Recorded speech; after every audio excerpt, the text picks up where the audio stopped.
adjust my camera. Yeah. So, hi, Per. Welcome again. We are live on LinkedIn as well as on YouTube and Twitter. And thank you very much for joining. And for everyone who has joined us now, and Per is a thought leader, and he is known as the price whisperer across the world. If you Google the price whisperer, you will see only one name, and that's Per Safors. And he has written a book. He has helped more than 700, maybe more companies in the past, and build shareholder value, double their turnover, or maybe more than double their turnover. We'll go on that a lot more, and lots and lots of stuff.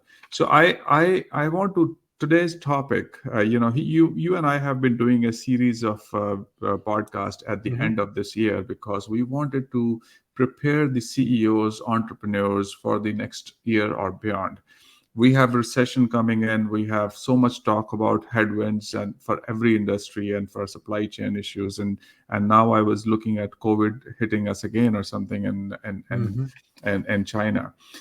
All that is there, but I think the foundational information is very important. And I want to ask you for foundational from that perspective. What are the three top pricing mistakes and why pricing is important, first of all, and then you go over all these three mistakes. Sorry, it was a long introduction, but I hope That's all right. Well, first of all, thank you very much for having me again on the show, if we want to call it that. And I hope the audience is going to find this of some interest and so forth and valuable. Um, why pricing is important is really a key a key how shall I say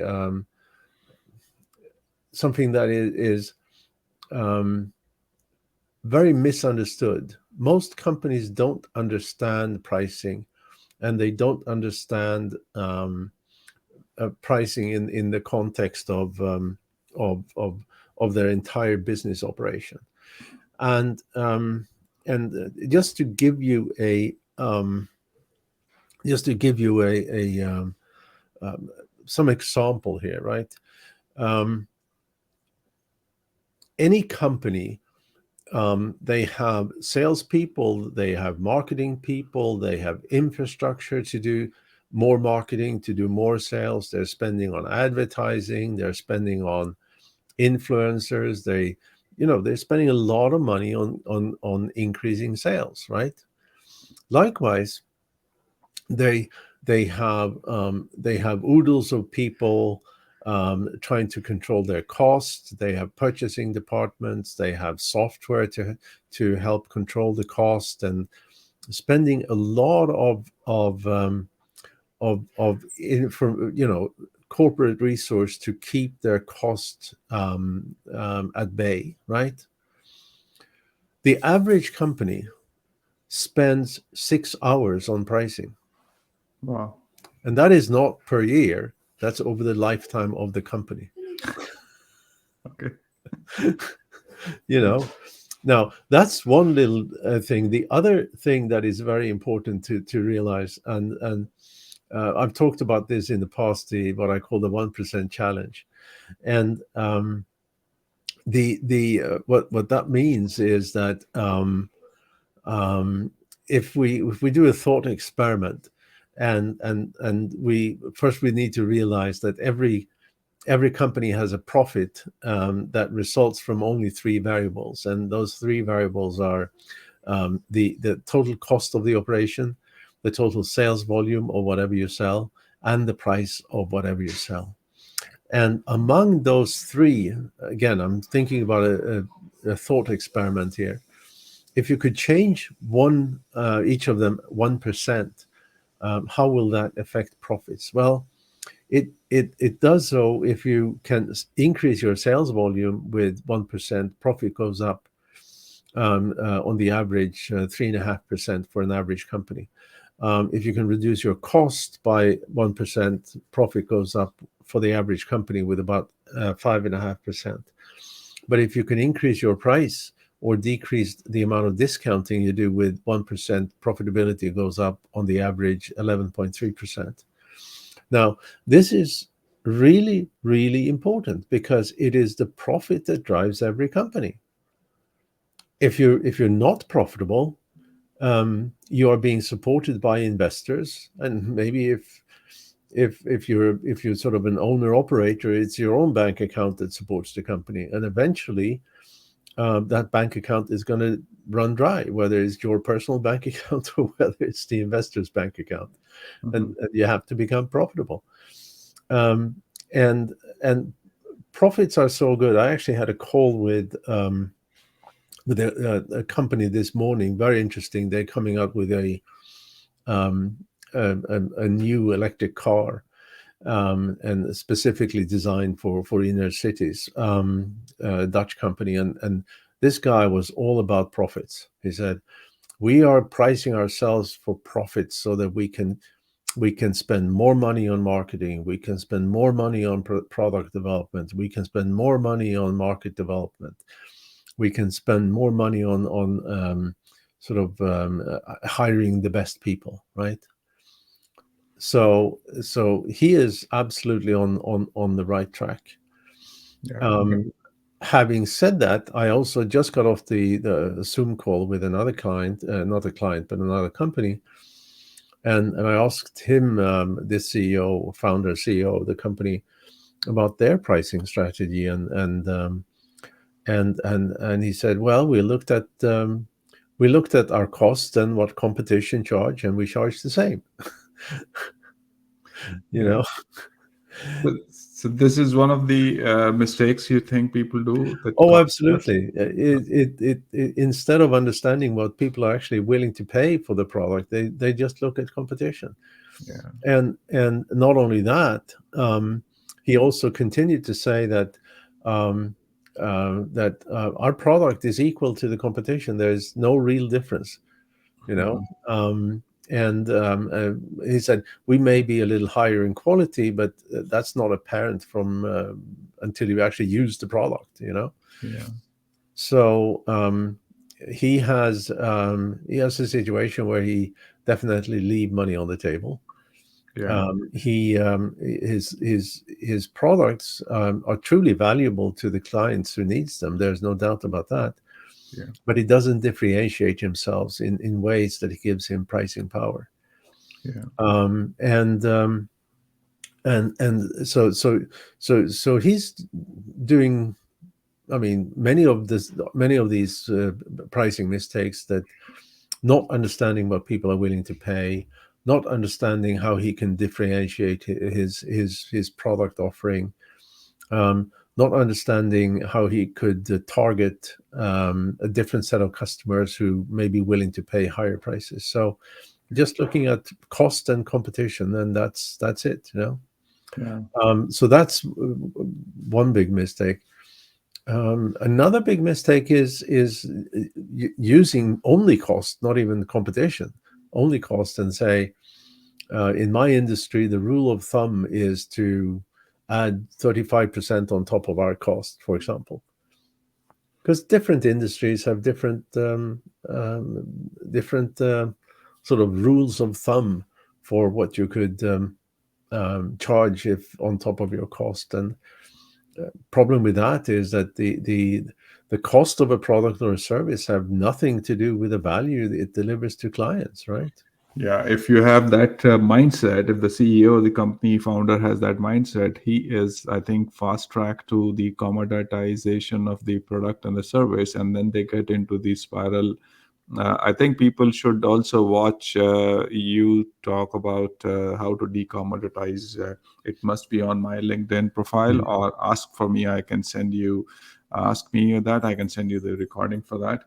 And I understand what you're saying is, and you mentioned a few minutes back about segmentation, Mm-hmm. and it may be a sub point there, but it's very relevant in my opinion, because when we say pricing is not a number, Mm-hmm. pricing, if somebody says pricing is not important for me, because we I cannot differentiate. My product is similar. How can I charge more price? And what you're saying is, if we properly find the diff, different segmentations, and if we find the different customers, we may be able to come up with different, or you may be, and maybe correct me wrong, you may be able to suggest to them different marketing messages which may align with what customers are thinking, even though the product is exactly the same as the others. Am I Yeah, correct in my understanding, or yeah. It's. I mean, some companies are really extraordinary good in creating some kind of mystique around their product, right? We talked about Apple, for example. They're very good in creating a mystique around their brand, and that enables them to charge much higher prices than competition. yeah, And and and um, and the uh, that's not an accident, right? It is very much intention based, and the whole specifically to Apple, the whole thing started when Steve Jobs got kicked out eventually, and then the company was on the verge of bankruptcy, and he was brought back in again as the CEO. And yeah, he did some cost cutting. There's no doubt about that. But what he also did, and at the time, um, Apple was selling computers that looked like the same beige boxes that everybody else did, and it was just that the Apple computers were incompatible with almost all software, um, and and they were selling at the same prices as PC based computers, and with much smaller volumes, they were losing money on every device they sold, and sort of tried to make it up in numbers, and that doesn't really work, yeah, Um, more so numbers and more loss. Yeah. yeah, so Jobs came back and he created a computer that looked completely different. It was the first iMac. Hmm. Everything was in one box, and it was translucent, colorful and translucent, and looked completely different. And suddenly it wasn't a $700 beige box, right? It Yeah. was a $1,299 colorful box, right? Yeah. So I would like to ask audience to leave a message on whichever platform you are in. Ask questions, and it will show up hopefully on my software. And then I'll ask per about your question, and if possible, show it on the screen also. And before we move on to the third mistake, Hmm. I have a question. Somebody asked me recently, we have so much of headwinds coming in, recession and all that, whether people use the word recession or not, but there is headwinds, and companies are in trouble. I was asked, what do you think, whether we should increase the prices or decrease the prices during this time? Or the third option was, which I use the word always, optimize the price, or Hmm. whatever it is. What do you think about increasing or decreasing? Um, well, you shouldn't decrease, right? Because um, I mean, we talk about recession and we talk about this and we talk about that, but let me tell you a story on that. I've done historically. I've done a lot of business in Korea and Japan, especially, but specifically in Korea, when I was setting up a joint venture company there, and the Koreans, they were at the time, they were complaining about the terrible recession, right? And what it meant for them was that the annual growth rate was only 4%. You know, Mhm. that was a recession for them. Yeah. you know, and even if we look at recession, I mean, we had the last really bad recession in 2008, 2009, eh? And we're talking about a GDP growth that is down 1%. Mhm. you know, half a percent, a percent, a percent and a half. I mean, so it's not like the whole economy just stops. Yeah. It just slows down a little bit, and obviously when COVID hit, we had a couple of months with I think the economy lost something like 20% of its of for 1 month or 6 weeks or 2 months or whatever it was, and then it was back into being close to zero again, right? Yeah. Yeah. So and obviously a loss of that much is that's the recession. Yeah. So, But no, you shouldn't lower your prices. You shouldn't. You may increase your prices, or you may have your prices stay the same. But the most important thing is to understand in that recession is you have to price um, to match your customers' willingness to pay, and and that willingness to pay may be different in recession than not, because of the various changes. And then you have to focus your outreach, your market development onto the market segment that maybe that have a higher willingness to pay than other market segments, because you are going to need you're going to need the well, let me say this, as we eventually coming out of the recession, the company that has the most significant war chest of basically of money that they can spend on more products and more market development and so forth are the companies that are going to come out as real winners, right? yeah.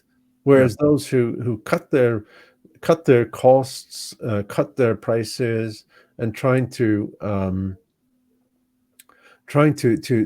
sort of survive a recession on a meager diet, so to speak, they're gonna when the recession is over, they don't have the resource that companies who looked at recession from a profit taking point of view the same way at all. So, do you think that during this time when so much uncertainties and all that is happening, apart from looking at the pricing, and you also said that people are spending so less time on pricing, and I know that I say that all the time, that we see in any large organization, there are many projects to reduce the cost and very Hmm. few to look at the pricing and say, are we doing the right thing for targeting to the right customer? Are we Hmm. providing the value they are looking for? Are we communicating the value in the right manner? Right. So all those things are so foundational, Hmm. which leads up to the pricing power, and that's what you talk about a lot. Hmm. What do you think? How does it help if whether we are targeting to the right customer or not? Well, the I mean, I can giving a an example here from um, this is an app that is designed to protect the elderly, Hmm. very sophisticated. I mean, we all know that elderly people may have these um, uh, these little, what, I don't know what you call them, but like a button on Hmm. their wrist, so they can click that and help shows up. Yeah. Um, and also there's sensors for if somebody elderly is falling. Um, this was an app, and it was more sophisticated, and just analyzing how an elderly person walked around could predict whether there will be a fall, right?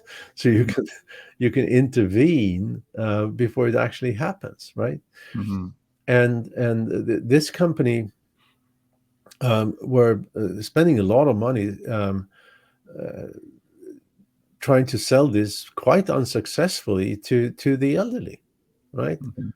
Yeah. And because they didn't perceive they had a problem, and only once we could tell them that they should not focus on selling to the elderly, they should focus on selling that app to the adult children of the elderly. Mhm. Then suddenly it was a service that these adult children were very willing to pay $50 a month for, Yeah. you know, Definitely. Yeah. And just to protect their parents. yeah, and if we don't know who is the decision maker, or we just don't go for it, then whatever marketing we are putting in effort in, and the entire company's existence is in danger, right? So Yeah, I, exactly. Yeah, yeah, yeah. thank you. And before we go into that, I have another curious question on marketing message, but I want to ask for the third mistake. And you talked about first mistake, second mistake was um, on cost plus, and then the third mistake can be, what do you suggest? Well, the first was just focus on competition, Yeah, that's right. and the second we mentioned was cost Cost. plus, and uh, just I think there's one thing that is kind of interesting when you come to cost plus, and I want to cover this before we go onwards, but um, and I'm going to use a little example here. Companies that do cost plus, they have this uplift factor that is a percentage, Yeah. and imagine that you have a company that sells or they have some kind of product, they cost them $50 to make, right? And in their particular industry, the rule of thumb is to double the manufacturing cost, so the price is going to be 100.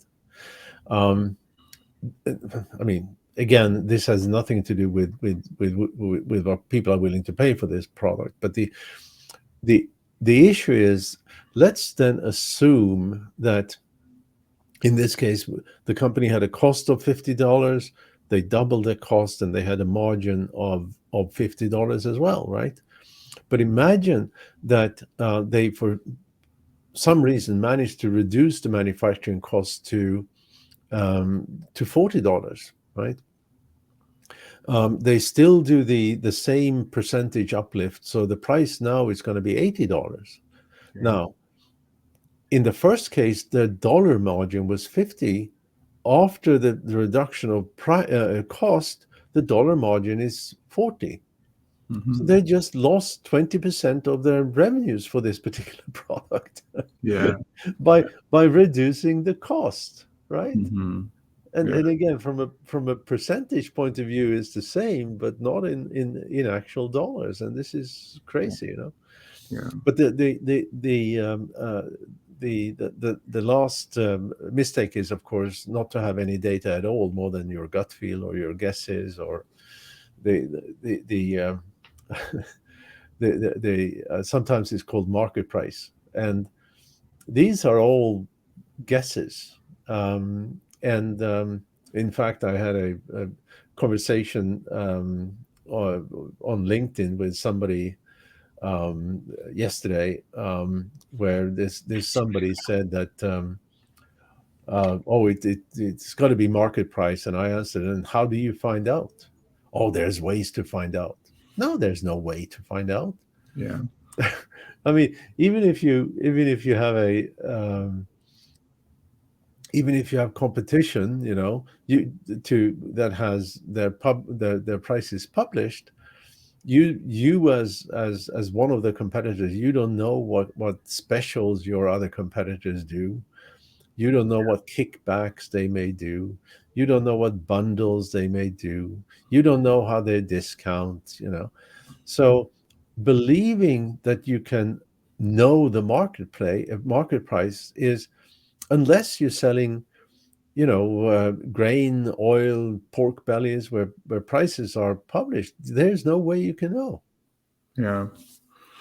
I agree with you, and it's very important for people to not guess, and CEOs and managers to guess the price and go and actually, and pricing has the such an impact on the entire company's future, I Hmm. think it has more impact than the reduction of a cost in some many cases, It in does, my yeah, opinion. yeah. Yeah. One last question I have is before we and thank you.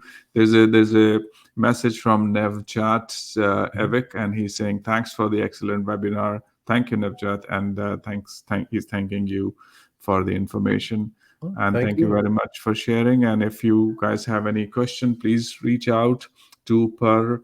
Or and finding Per is very easy. Just Google the Per Whisperer, you will find him, or you can reach out to me at Sandeep at smbcapitalpartners.com, and we both, either of us, can answer your questions, or we can reach out and maybe help you grow the shareholder value of your company. Yeah. One question: when we look at the marketing messages, we talked a little bit about it. Hmm. The marketing mess, there are usually, when I meet founders or CEOs, they look at their product, they have created a fantastic product or a service, and there can be 5 or 7 or 10 benefits coming out of it. They don't know whether they are just guessing whether I should invest my entire marketing dollars and efforts of the company into, say, and position myself into benefit 1 or 2 or 9th or 10th. Hmm. Have you helped in this kind of a scenario, and what do you think? Yeah, absolutely. It's, I mean, this is what we do in my company. We go out to a marketplace and we understand, among other things, what different how different marketing messages drives different sales volume and revenue. And I'm often in my presentations, I'm using an example of how different marketing messages affect sales volume of takeaway coffee. Yeah, And I'm using takeaway coffee because it's something that we all buy occasionally, or maybe many of us every day, right? mhm, And and in this particular case, for this particular company in their particular market, we found that a marketing message of having organic takeaway coffee led to low sales volume. A quality message led to higher sales volume, but a message saying that this takeaway coffee actually tastes better than the coffee I'm making myself led to the highest sales volume, more than twice that of an organic message. yeah, And and and and but the important thing is to realize that this is not a generic message. It is for this particular company with their particular customer segmentation in their particular market and in their particular price points and under the particular circumstances where they have customers buying that takeaway coffee. yeah, So if you run a coffee company, just don't believe that this is this is going to work for everybody every time. It is always specific to a company's circumstance. yeah. So I have a question. I'm putting it on the screen. Great presentation. How do you determine what customers are willing to pay for your product and services? Start high when asked the price. And I assume, and since I have heard you and I'm talk about it, I will try to attempt it, and then you can correct me. Sure. There are various steps in your organization and our organization which we take from various steps and various inputs and data. You look at internal data, external data, and all that, and then the AI will and other things look into it. But now, would you be able to answer and fix what I said was what else we need to do? What Yeah, answering the person here who said the question, um, I mean the right way to do it, and it depends a little bit on the company, but it needs to be based on willingness to pay research, which is a way of doing digital polling of a marketplace. and it's important to realize that it's a company's marketplace. It is not their customers, it is not their prospects, it's the entire marketplace of customers or potential individuals that could buy the company's product or service. And then segment that in the ways that we discussed. But from that willingness to pay research, it's possible to accurately predict sales volume and revenue and profits at different prices. And when you have that information, it's really easy to set the right price. First off, the price that generates the highest sales volume and the price that generates the highest revenue are never the same. So once you know this, how sales volume, revenue, and price are all related, you can elect to set a price that either maximize your sales volume because you want to maximize the network effect, maybe, or you want to find the price that maximize your profitability, which is the price that we often recommend companies to do. Or you can find something that may be, a point that is a good middle point. And the other thing you get from these research activities are understanding price walls. These are psychological price points where small changes generates very significant change in volume. And you need to make sure that you set your price on the right side, so you're not shooting yourself in the foot by being slightly too high, and therefore may lose up to 50% of your sales volume. Yeah. So those are very, very important points to know. So. And then I think the next question is start high when asked the price. I think he's talking about a scenario where the salesperson is presenting which is usually happens in a consulting kind of a place where they then slowly start discounting the product. Yeah. And I think you have answered it, I assume, or would you like to say more about that? I'm not sure I understood the question.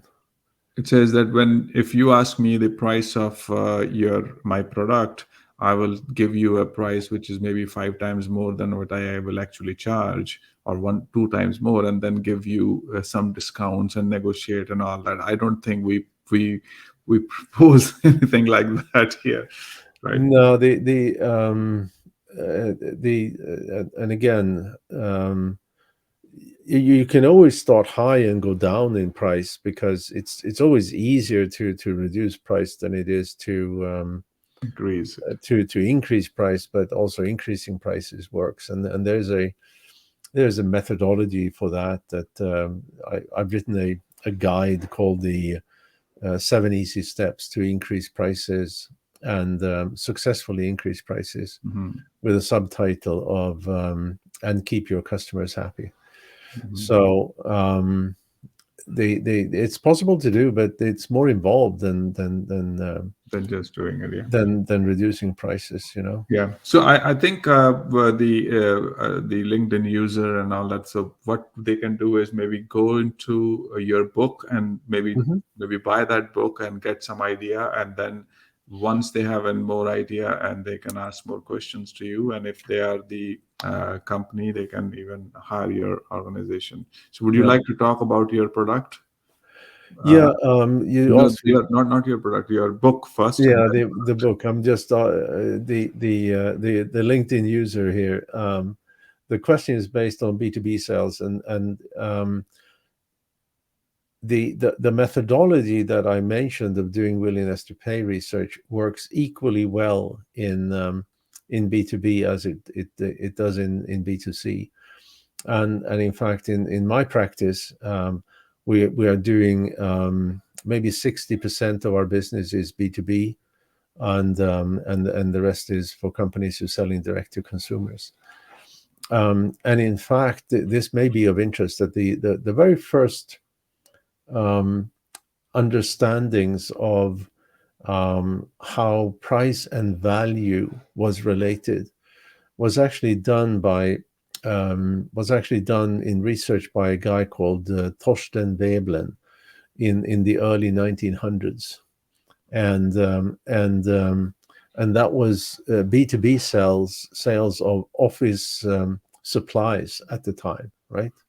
I don't know what kind of office supplies they had, 120 years ago, um, I guess it was inks and pens and papers and stuff like that, and not so much computers.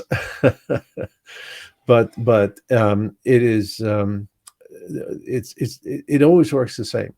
Um, as long as we're humans making decisions, and our buying decisions are always our buying decisions, your buying decisions, my buying decisions, your customers' buying decisions are all emotional. Mhm. And I've written a lot about what's called the decision landscape, on how a lot of things, price among them, affects how we are willing to pay for a product or service. And if to be really, really successful, a company need to understand how all of that influences willingness to pay and willingness to buy. So Mhm. Yeah, to add to what you said, I think in the past we talked about in the B2B sales how it is important to ask the right questions from the middle managers in the first line of people you meet, because you are not usually they are not the decision makers, and you don't get to meet the CFOs and the decision making committees all the time, and they are the people who actually internally become their your salespeople inside their company. So mhm. asking the right questions, asking the implication questions into seeing what problems they have and how how your product is going to solve the problem, and then giving the pricing, what Per is saying, and from buy Per's book, and watch these Yeah, videos, and I think you will get a lot of answers from understand the implication of the uh, they're not buying your product and what is going to impact them, and then and couple that with all the information which Per has provided, I think it will be a success. yeah. Yeah, the like you said, Sandeep, the best way of finding me and finding my book and finding my company is just to Google search for the Price Whisper. Awesome. On the site, I have a whole slew of different guides that you can download for free. Yeah, there is registration, so because we want to know who you are, to be honest. Yeah. And but they're for free. You can buy them, or if you don't want to give up your information, you can go to Amazon.com and buy them there. Yeah. Um, and and there's also a masterclass on pricing on the website, 19 video episodes. Yeah. And the book, you know, um, the book talks about all the things that we talked about here. Yeah. And here we have now, how can I say your name? Nevjat Nevzat. Nevhat. Yeah. Um, Now, this is what you're bringing up is something very interesting, because let's say that you have a product with a certain price, and you have a product with a discount that arrives at the same price. And again, let's be very practical here. Let's say you have a product that is $100, right? Um, when you present that to customers, the price will set certain expectations of value and benefits, because that's what the price does. Now, let's say that you have that the product instead is priced at $120, but you are giving a $20 discount, so it's still $100. Um, what that means is that because the original price is higher, the expectation of benefits and expectations of quality will be higher than if it's priced at $100.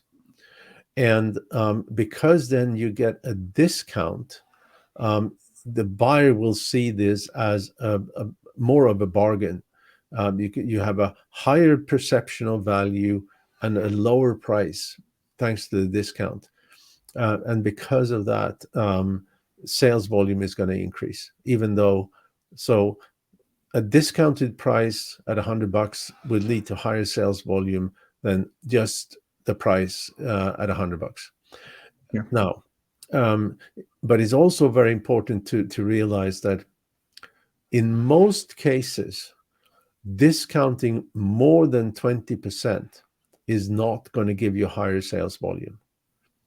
So you discount 20%, you get a certain sales volume. You discount 30%, you're not going to get higher sales volume. You're just going to leave 10% of your price on the table. Right? Mm-hmm. Now, again, this is a generic statement, and nothing is generic in the world, you know. Yeah. And what this means is that in some instances, um, higher discounts or lower discounts, we just for another company here, just what today is, well, actually yesterday from my guys, I got the information to share onwards to the client that in their particular case, if they discount more than 10%, they are not going to see higher sales volume. They're just going to leave money on the table. So Okay. Thank you very much. Is there any other question?